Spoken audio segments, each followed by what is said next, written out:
Hi, my name is Angie and I work for the March of Dimes. I've been here for about a year now, and when I first came on board I was surprised to hear how much the March of Dimes does and has done for any of us who have been born within the last 65 years.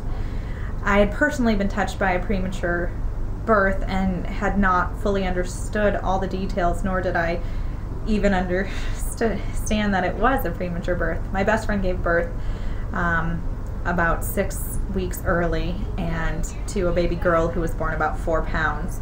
Now, to see her, it was the most terrifying thing that I've ever seen. It was my first time in the NICU, my first time even understanding what a NICU was. And here's Riley in this little incubator with all these tubes hooked up to her, and they said, "Do you want to hold her?"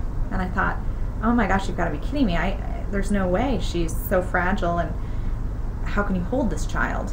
And they said, no, it's okay. And so I sat down and they gave me Riley. And although she was so beautiful, she was so tiny, and I couldn't fully grasp how this child was going to survive.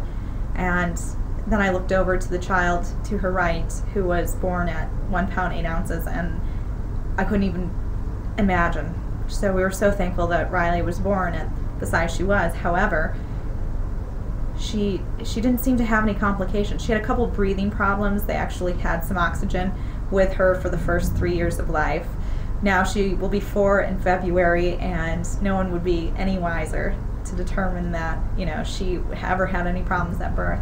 Her brother Ethan was born less than a year later, who also had some issues with reflux and that sort of thing, but now, other than having walked a little bit later than most babies and that sort of thing, you can't see any delays. So we're really thankful to the March of Dimes and all they have done to allow Riley and Ethan to have the opportunity to live a full life. So thank you, March of Dimes, and thank you all the supporters out there who do support the March of Dimes.